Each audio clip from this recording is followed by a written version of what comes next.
दोस्तों, मैंने इस एपिसोड को मैंने जो शीर्षक दिया है वो क्या है। 18वीं लोकसभा चुनाव में नरेंद्र मोदी जी को हराया है या जिताया है। आप सोचोगे ऐसा कैसा शीर्षक आपने डाला है, उसके पीछे क्या राज है, क्या कारण है, वही हम लोग समझने की कोशिश करेंगे।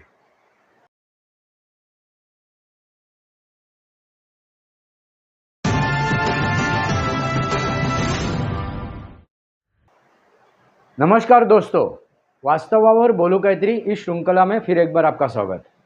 मैं आपका दोस्त राजेश वासंती साबाजी किलुस्कर। दोस्तों, लोकसभा का चुनाव होके गया है, उसका निकाल भी आया है, रिजल्ट भी आया हुआ है और नरेंद्र मोदी जी पंतप्रधान बन भी चुके हैं। मगर इस चुनाव में हम लोगों ने ऐसा क्या देखा, हमें क्या समझ में आया, वही समझने की हम लोग कोशिश करेंगे। ये जो लोकसभा का चुनाव है उसके पीछे ऐसा क्या राज है, उसकी समीक्षा करने की कोशिश करेंगे। दोस्तों, मैं जितना नरेंद्र मोदी जी को जानता हूँ, पहचानता हूँ, पर्सनली भी जानता हूँ। पर्सनली मैंने उनसे कब मुलाकात की थी, जब वो गुजरात के मुख्यमंत्री थे, तब से मैं उनको जानता हूँ। एक वक्त में मैंने 5 मिनट के लिए उनका टाइम मांगा था, वक्त मांगा था, और मेरे दोस्त के लिए मैंने उनसे मुलाकात की थी। उस वक्त से मैं उनको जानता हूँ, पहचानता हूँ, समझता हूँ। बाद में मैंने नरेंद्र मोदी जी का पूरा इतिहास जानने की कोशिश की। उनका इतिहास यानी बचपन से लेके आज तक जो उनका इतिहास है वो जानने की कोशिश की। जब वो संघ के आरएसएस के प्रचारक थे, एक कार्यकर्ता थे, तब से मैं उनको जानने की कोशिश कर रहा हूँ, समझने की कोशिश कर रहा हूँ, पढ़ रहा हूँ उनको। तो मुझे एक बात समझ में आई कि वो ऐसा राजनेता है कि वो समाज के लिए, देश के लिए, राष्ट्र के लिए खुद को खपा सकता है। फिर ऐसा क्या हुआ 2024 में जो चुनाव हुआ, उस चुनाव में भारतीय जनता पार्टी 272 का आंकड़ा पार नहीं कर सकी। 272 का आंकड़ा पार ना कर सकी, यानी बहुमत पा नहीं सकी। ऐसा क्या हुआ, इसके पीछे क्या राज है, इसके पीछे क्या रणनीति है, यही समझने की कोशिश करेंगे। दोस्तों देखिए, नरेंद्र मोदी जी ने जो कहा वो किया। उन्होंने अपनी बातें रखी देश के लिए, राष्ट्र के लिए, जो उनके मैनिफेस्टो में, यानी उनके चुनाव के क्या बोलते हैं उसको, उनका वचननामा बोलो या उनका न्यायनामा बोलो, यानी उनका जो भारतीय जनता पार्टी का जो चुनावी पत्र था, घोषणा पत्र था, उसमें उन्होंने जो भी बातें लिखी है, आज तक जो भी बातें उन्होंने कही है, 370 हटाने की बात की थी, वो हटा दिया। राम मंदिर बनाने की बात की थी, वो बना दिया। ऐसी कई बातें हैं उस चुनाव घोषणा पत्र में, उन्होंने वो लागू की, उसके ऊपर उन्होंने कार्य किया। फिर ऐसा क्या हुआ, काफ़ी सारे योजनाएं उन्होंने लागू की, काफ़ी सारे प्रकल्प उन्होंने लाए,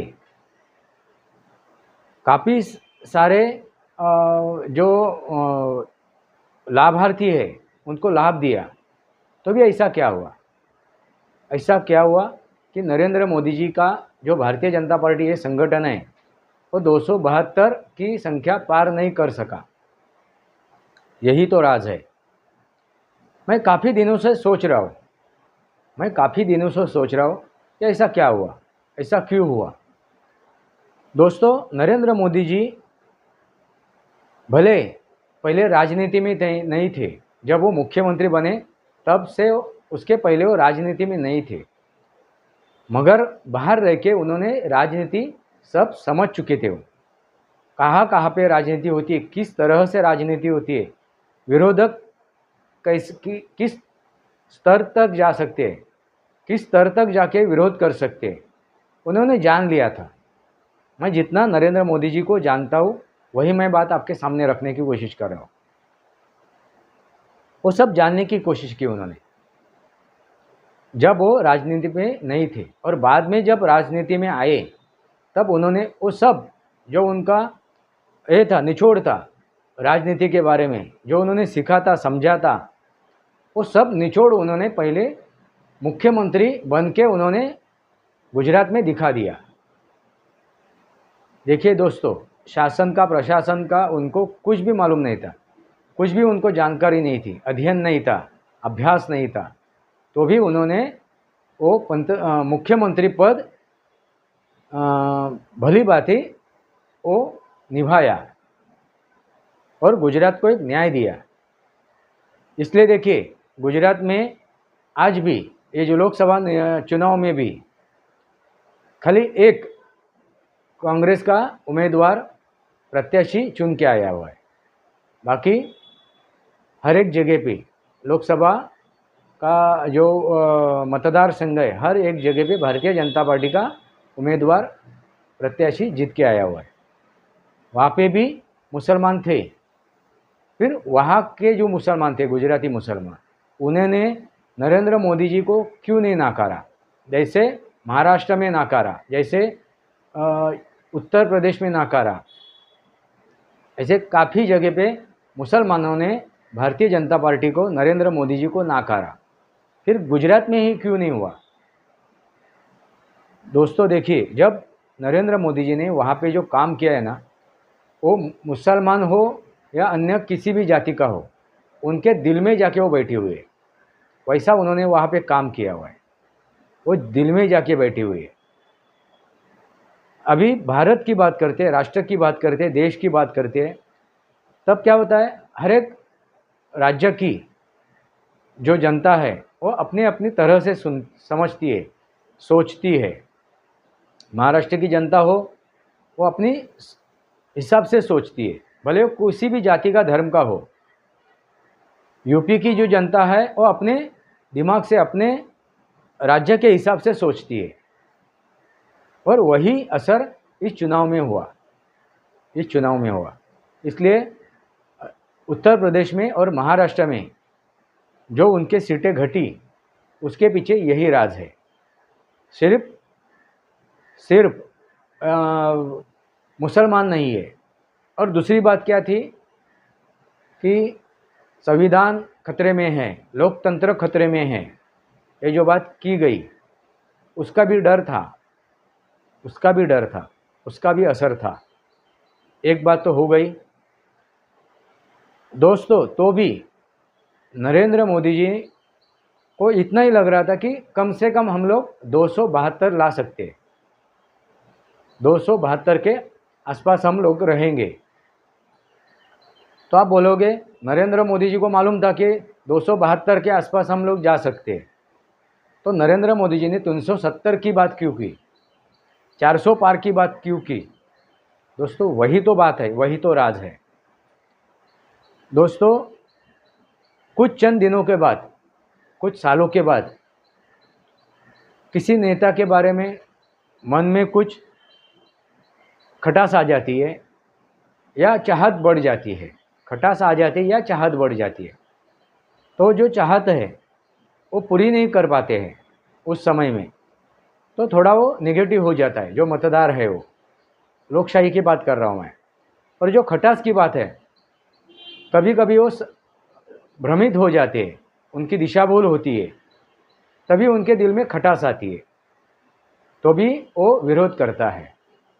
ये सब बातें नरेंद्र मोदी जी जानते थे, क्योंकि गए 5 साल 19 से लेकर 24 तक विरोधक जो थे, कांग्रेस से लेके जितने भी विरोधक हैं, जो भी एनडीए गठबंधन में हैं, अरविंद केजरीवाल से लेके उद्धव ठाकरे तक, उन्होंने नैरेटिव सेट किया था।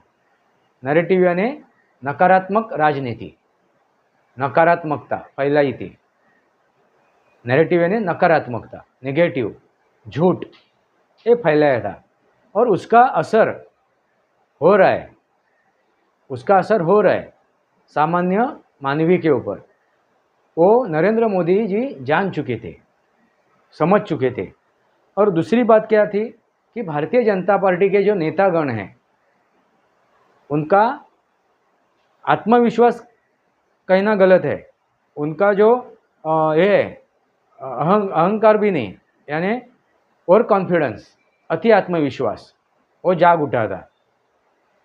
वो क्या समझ रहे थे कि नरेंद्र मोदी है तो मुमकिन है, तो हमें कुछ करने की ज़रूरत नहीं है, हमें कुछ करने की ज़रूरत नहीं, सिर्फ नरेंद्र मोदी जी के नाम के ऊपर ये चुनाव जीत सकते हैं। ये भी नरेंद्र मोदी जी जान चुके थे, ये भी समझ चुके थे। अभी ऐसे लोगों को तो उनकी जगह दिखानी ज़रूरी है। जो उनके दिमाग में हवा गई थी, जो उनको अति आत्मविश्वास हुआ था और कॉन्फिडेंस हुआ था, उसकी भी हवा निकालनी ज़रूरी थी। दोस्तों, एक एक मैं मुद्दे रख रहा हूँ आपके सामने। आपको क्या लगता है जो मैं मुद्दे रख रहा हूँ वो सही है या गलत है? उसका जवाब भी आप कमेंट बॉक्स में दीजिए। ये भी उनके दिमाग में था कि मेरे साथ जो भी है नेतागण, जो भी 303 चुन के आए हुए हैं 2019 में, उनके दिमाग में भी हवा जा चुकी है और सब लोग नरेंद्र मोदी जी के ऊपर डिपेंड हो चुके हैं, उनके ऊपर डिपेंड हो चुके हैं। और डिपेंडेंस जो था उनको निकालना था।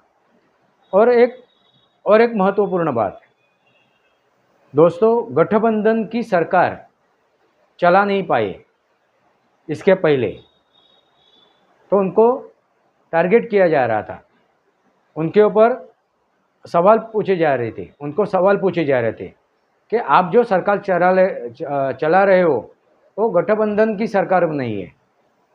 भारतीय जनता पार्टी बहुमत प्राप्त करके गठबंधन करके सरकार चला रही है, क्योंकि भारतीय जनता पार्टी के पास बहुमत है, इसलिए बिन विरोध बिंदास नरेंद्र मोदी जी सरकार चला रहे।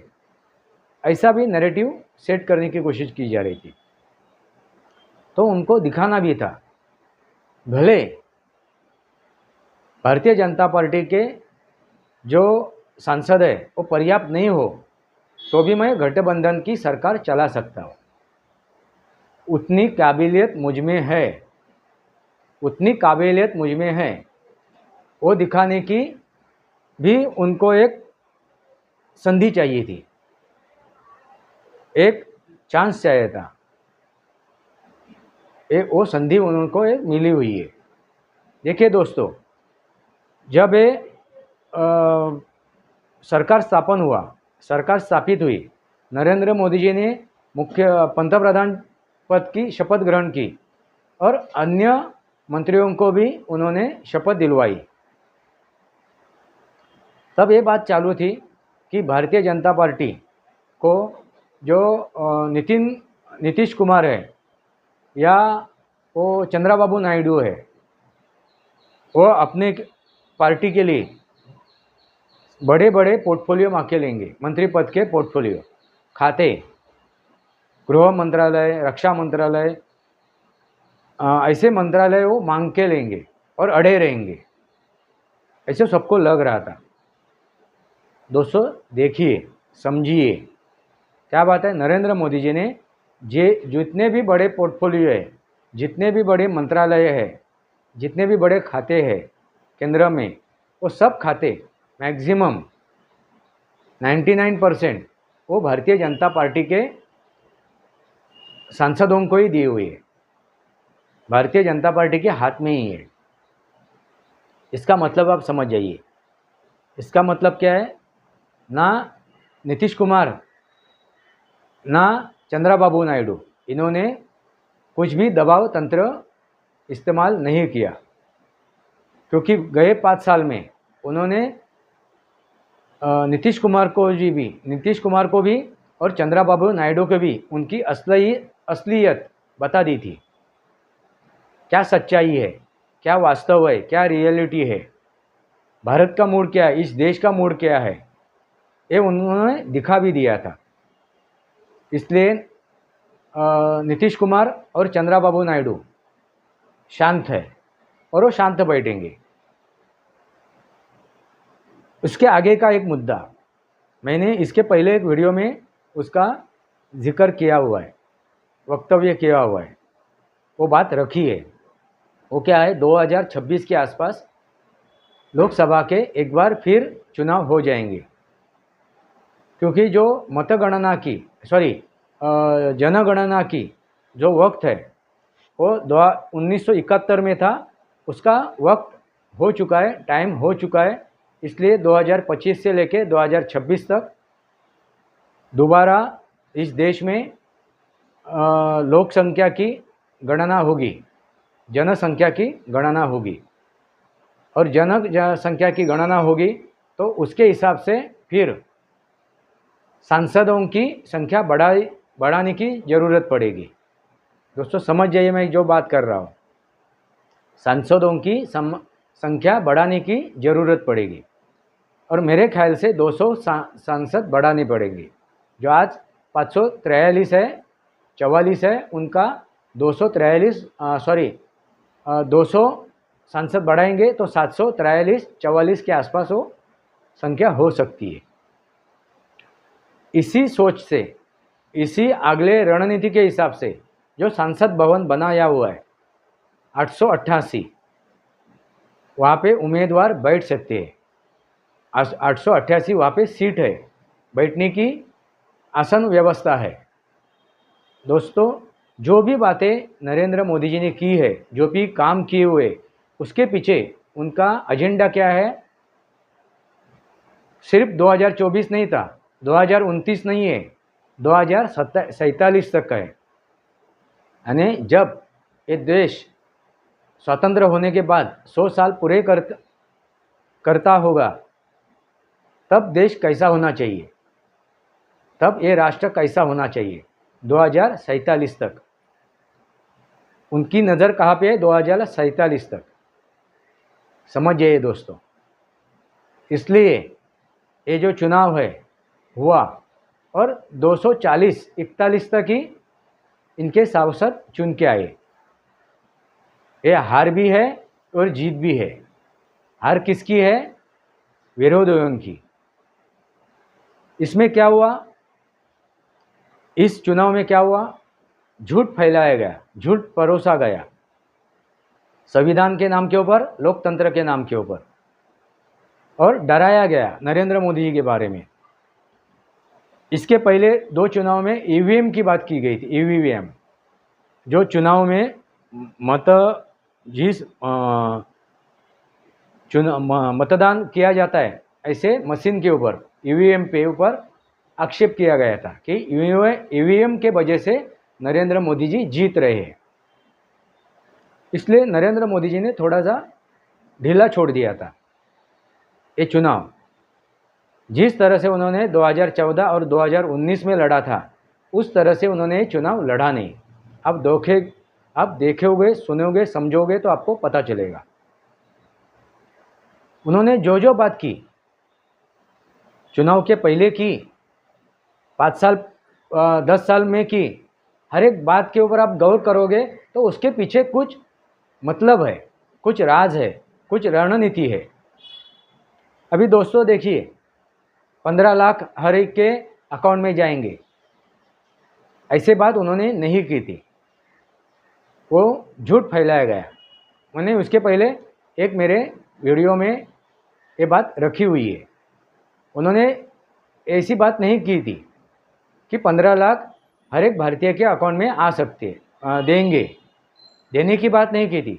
उन्होंने क्या बताया था, 2 नंबर का पैसा, काला पैसा, इतना धन है, वो धन हम लोग इकट्ठा करते हैं और उसकी बंटवारा करते हैं, इकट्ठा करके उसका बंटवारा करते हैं, तो हर एक, यानी 125 का तब आंकड़ा बोला जाया था, सवा करोड़, सवा सौ करोड़ की बात की जा रही थी, यानी 125 की बात की जा रही थी। तो 125 करोड़ के जनता के अकाउंट में, हर एक के अकाउंट में 15 लाख रुपया जा सकता है। इतना काला धन क्या है, फैला हुआ है, छुपा हुआ है। यानी दे सकते हैं, देंगे करते ही नहीं, दे सकते हैं। मगर ना भारतीय जनता पार्टी के नेतागण ये समझ चुके, ना उनका प्रवक्ता उनको डिफेंड कर चुके। जब ये नैरेटिव फैलाने की कोशिश की राहुल गांधी ने कि नरेंद्र मोदी जी ने 15 लाख देने की बात की थी, अभी तक 15 लाख क्यों नहीं दिया, उसको काटने का प्रयास ना भारतीय जनता पार्टी के नेताओं ने किया, ना प्रवक्ताओं ने किया, क्योंकि वो भी समझे नहीं। एक तो अमित शाह ने तो एक मीटिंग में, एक चर्चा सत्र में अपनी मुलाकात देते वक्त क्या कहा था कि वो जुमला था, वो खुद समझ नहीं पाए, उसको डिपेंड नहीं कर पाए। एक गृह मंत्री, समझ जाइए दोस्तों, गृह मंत्री को ये बात करनी नहीं थी, वो गलत बात उन्होंने की। सच्चाई उनको सामने रखनी जरूरी थी। उसको चुनावी जुमले को जुमला कह के उसको छोड़ नहीं देना था। उसका भी असर नरेंद्र मोदी जी को ये भी समझ में आया कि मेरे जो साथीगण हैं, मेरे जो साथ जो है अभी भारतीय जनता पार्टी के नेता कार्यकर्ता, और ठीक तरह से, ठीक ढंग से अपनी बातें, सरकार की बातें, नरेंद्र मोदी जी की बातें सामान्य जनता तक पहुंचा नहीं पा रहे, पहुंचाने में असफल है। तो अभी उनको उठाने की ज़रूरत है, क्योंकि वो जीत के खुशी में मस्त है, मदमस्त है, बेधुंध है। उनको जगाने की ज़रूरत है, और ये जगाने की ज़रूरत के हिसाब से उन्होंने काम किया। उनको यही नहीं लग रहा था कि 240 तक हम लोग रुकेंगे, 272, 73, 75 तक हम लोग जा सकते हैं। मगर 240 तक उनकी जो संख्या घटी, 240 तक आके वो रुके, वो उनको दिल को लगा, इसलिए वो नाराज़ थे। मगर उनके दिमाग में था कि हम लोग 370 नहीं कर पाएंगे, ना 340 कर पाएंगे, 400 पार नहीं कर पाएंगे, मगर 272 के आसपास हम लोग रहेंगे, उनको पक्का मालूम था। मगर वो भी हो नहीं सका, और इसलिए उन्होंने ज़्यादा प्रयास भी नहीं किया, क्योंकि उनको जगाना जरूरी था। 2047 तक ये सरकार चलानी है, तो जनता के दिल में जाना पड़ेगा, दिल में जाके बसना पड़ेगा, जनता के दिमाग में जाके बसना पड़ेगा। और इसलिए अभी नेतागणों को, भारतीय जनता पार्टी के कार्यकर्ताओं को भी उठना जरूरी है, समझना जरूरी है, संभालना जरूरी है। अभी आप बोलोगे कि 370 की बात की, उन्होंने 370 की बात करके उन्होंने हिंदुओं को जगाने की कोशिश की थी। दोस्तों समझ जाइए, 370 की बात की थी, हिंदुओं को जगाने की कोशिश की थी। उनको क्या, किस हिसाब से जगाना था, क्या उनको समझाना था हिंदुओं को कि 370 ये जो कलम था कश्मीर में, उसके वजह से कश्मीर से हिंदू खत्म हो गया, हिंदुओं को पलायन करना पड़ा, हिंदुओं को अपनी जान गंवानी पड़ी, वहाँ पे हिंदू लहूलुहान हुआ, उनका कत्लेआम हुआ। वो हिंदुओं को दिखाने की उन्होंने कोशिश की थी, 370 का जिक्र करके, बयान देके, मगर हिंदू समझा नहीं, संभला नहीं। दोस्तों इसके पीछे यही रणनीति थी कि हिंदुओं को जगाने की। अभी 400 पार की बात क्या है, 400 पार की बात क्यों की? क्योंकि 400 पार यानी जो राजीव गांधी ने 400 पार अपने उम्मीदवार चुन के लाए थे इंदिरा गांधी की हत्या होने के बाद, उसको ये करने के लिए, उसके ऊपर ध्यान केंद्रित करने के लिए ये 400 पार का नारा दिया गया था। 400 पार, अब की बार 400 पार। दोस्तों, ये दोनों चुनावी रणनीति थी, क्योंकि उन्होंने कांग्रेस को बौखलाया था, और इस बौखलाहट में कांग्रेस को बौखलाया था। इसलिए राहुल गांधी अपनी बाप के लिए, अपने पिता के लिए, अपनी दादी के लिए बौखले गए थे, उनका दिमाग घूम गया था, और फिर वो झूठ के ऊपर झूठ परोस रहे थे, झूठ के ऊपर झूठ परोस रहे थे, नैरेटिव साध रहे थे। और यही नैरेटिव, यही झूठ खटाखट खटाखट खटाखट दोस्तों ये दुनिया के सामने आ जावे, उसकी पोल खोल जावे। क्योंकि आने वाले 2026 के 27 के आसपास जो चुनाव होगा, दोबारा जो चुनाव करना जरूरी है, क्योंकि एक देश एक चुनाव, इसके बारे में मैंने एक वीडियो बनाया हुआ है, आप जाके देख सकते हो। तो एक देश एक चुनाव ये कब होगा? अभी 2026-27 के आसपास। और इसका रीज़न क्या है कि 1971 के बाद जो लोक संख्या की गिनती हुई थी वो गिनती हुई नहीं है, और उस समय जो लोक संख्या थी वो 50-55 करोड़ थी, और उसी हिसाब से वो सांसदों की संख्या थी 543। अभी लोक संख्या कितनी है? 3 गुना है, अभी 3 गुना है, यानी 140-150 के आसपास है। तो सांसदों की संख्या भी बढ़ेगी। तो सांसदों की संख्या बढ़ेगी तो उनके लिए बैठने के आसन होने चाहिए, और उसके लिए पहले से ही वो संसद भवन बन के खड़ा है। दोस्तों, नरेंद्र मोदी जी ने ही ये चुनाव जिताया है भारतीय जनता पार्टी को, और चुनाव हराया भी है। नरेंद्र मोदी जी ने भारतीय जनता पार्टी का चुनाव जिताया भी है और हराया भी है। और कैसे हराया? 200 यानी 300, पहला का जो चुनाव हुआ था उसमें 303 थे, उससे भी वो घट के 340 तक आए हुए। मगर उनकी ये मंशा नहीं थी कि 340 तक, 370-72 का उनकी मंशा थी। इतने तो हम लोग ला सकते हैं, तभी हम लोग सही ढंग से काम करेंगे, क्योंकि हमारे नाक में, हमारे जनता के हाथ में क्या रहेगा? लगाम रहेगी। और जो प्रत्याशी है, जो चुन के आए हुए हैं, वो सही ढंग से चलेंगे। नहीं तो मदमस्त हुए थे भारतीय जनता पार्टी के कार्यकर्ता, नेतागण, सब आरएसएस जो भी संगठन है उनकी, तो सब मदमस्त हुए थे। मोदी जी के ऊपर पूरा भरोसा रखे, उनके ऊपर पूरा बोझ डाल के।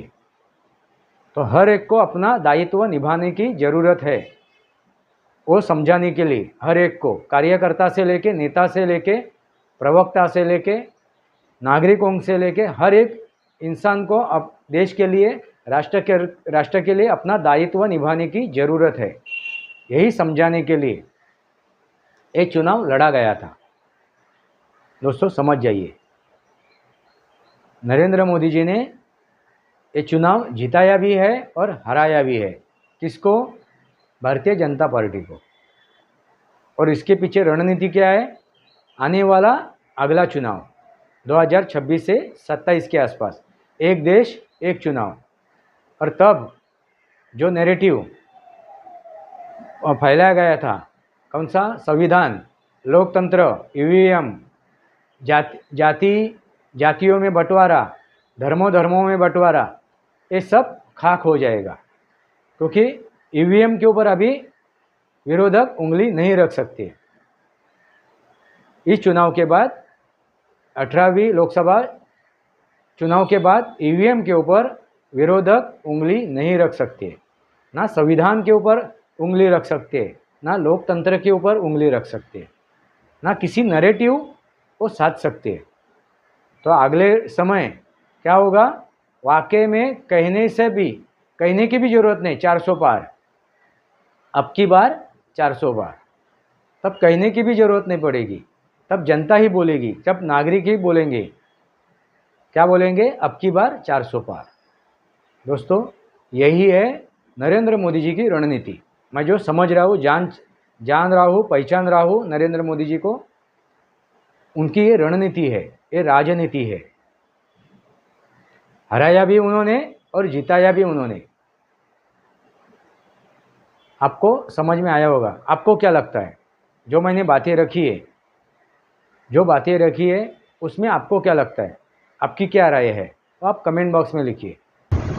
दोस्तों, एक महत्वपूर्ण बात आपके सामने रखने की कोशिश कर रहा हूँ, आपको समझाने की कोशिश कर रहा हूँ। नरेंद्र मोदी जी ने पसवंदा मुसलमानों के लिए योजनाएं लाई, उनको भी उन्होंने लाभ दिया, उनको भी लाभार्थी बनाए।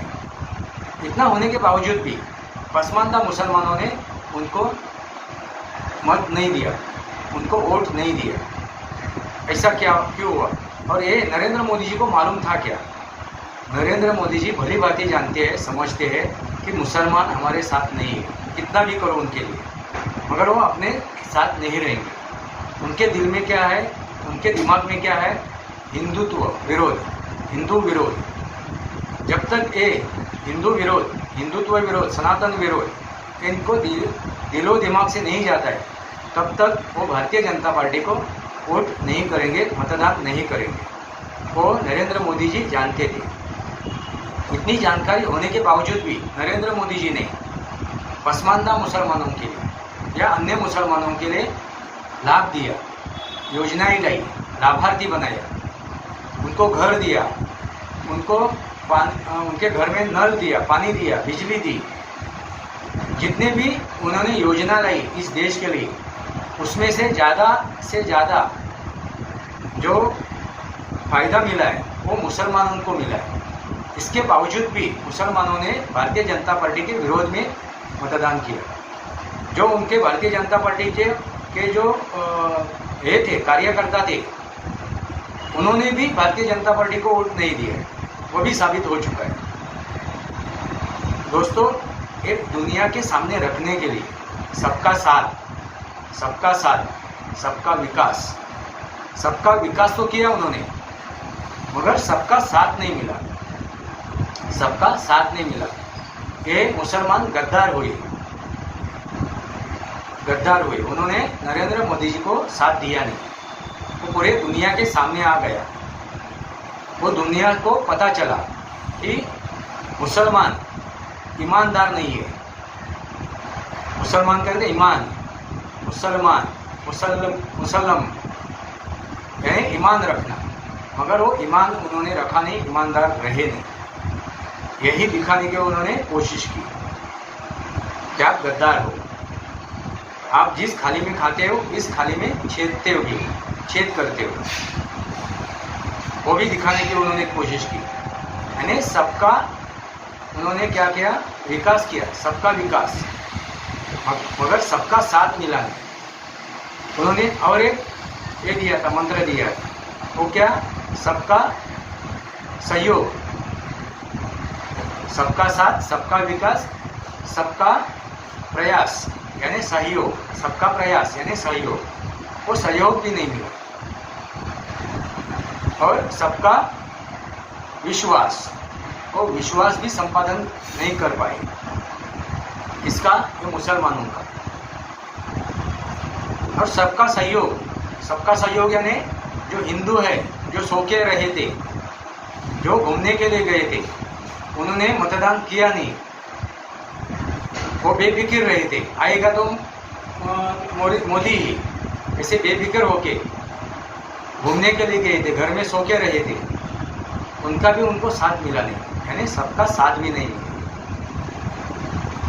और सबने प्रयास भी नहीं किया और सबने विश्वास भी नहीं किया। दोस्तों, समझ जाइए, उनको मालूम था ये होने वाला है 10 साल के बाद, मगर दोबारा चुन के आना है, दोबारा चुन के आना है तो काम करने पड़ेंगे। और उन्होंने काम किया, उसका रिजल्ट भी आया 240 तक और वो सत्तारूढ़ भी हो गए।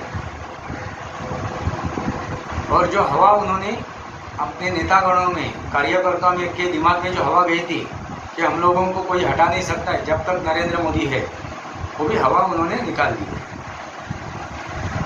अब समझ जाइए मुझे क्या कहना है। यानी मुसलमानों के भी उन्होंने आँख खोली है।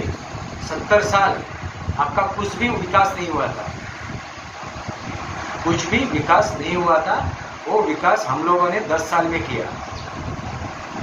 आपको योजनाएं दी, आपको लाभार्थी बनाया, इसके बावजूद भी आपने भारतीय जनता पार्टी को नकारा है, यानी इस देश को नकारा है। क्योंकि भारतीय जनता पार्टी नहीं थी तब, सरकार थी, भारतीय सरकार थी। और भारतीय सरकार ने, भारत सरकार ने जो किए हुए निर्णय थे, योजनाएं थी, प्रकल्प थे, वो सबके लिए, सबका विकास करने के लिए थे। मगर विकास लेने के बावजूद, फायदा उठाने के बावजूद आपने क्या किया? गद्दारी की। किसके साथ की? भारतीय जनता पार्टी के साथ नहीं, देश के साथ गद्दारी की। जिसने दिया, जिसने वो थाली परोसी, उसी थाली में छेद किया। दोस्तों समझ जाइए, ये जो हुआ है आज इस लोकसभा 18वें लोकसभा चुनाव में जो हुआ है वो किया गया है। अब देखोगे, समझोगे तो लोग नरेंद्र मोदी जी ने जैसा 2014-2019 में जैसे प्रचार किए थे वैसा प्रचार उन्होंने नहीं किया था, उस हिसाब से प्रचार नहीं किया था। क्योंकि उनको मालूम था कितना भी प्रचार करो असर गिरा हुआ है, नैरेटिव का असर गिरा हुआ है, झूठ का असर गिरा हुआ है। भरोसा नहीं है मुसलमानों को, आज भी भरोसा नहीं है मुसलमानों को। तो उनको मालूम था कितना भी करो, उनको मालूम था कि हम लोग 270-72 के आसपास आ सकते हैं। दोस्तों ये सोच समझ के उन्होंने किया हुआ है, ये रणनीति थी। विरोधियों का मुंह बंद करने के लिए आने वाले चुनाव में, आने वाले लोकसभा चुनाव में उनका मुंह बंद करने के लिए। और दूसरा क्या था कि अपने जो साथ है, नेतागण है, कार्यकर्ता है, उनको जगाने के लिए। और तीसरी बात क्या है कि नागरिकों को सतर्क करने के लिए, सच्चाई क्या है, वास्तव क्या है। दोस्तों समझ जाइए, झूठ क्या है, सच क्या है। अपनी सद्विवेक बुद्धि जागरूक रखो और चुनाव करो। ये समझाने के लिए ये सब 2024 का चुनाव लड़ा गया। नागरिकों को जगाने के लिए, मुसलमानों को अपनी असलियत दिखाने के लिए, दूसरी विरोधियों को जो झूठ फैला रहे थे, परोस रहे थे 10 साल, वो झूठ पे वो टिके नहीं रहे, उनसे झूठ हाथ से निकल जाए, उसके ऊपर कोई भरोसा नहीं करे अगले आने वाले चुनाव में। तभी हम लोग 2047 तक ये सरकार चला सकते हैं। दोस्तों समझ जाइए, रणनीति, राजनीति, आपको क्या लगता है, आपकी क्या राय है, वो आप कमेंट बॉक्स में लिखिए।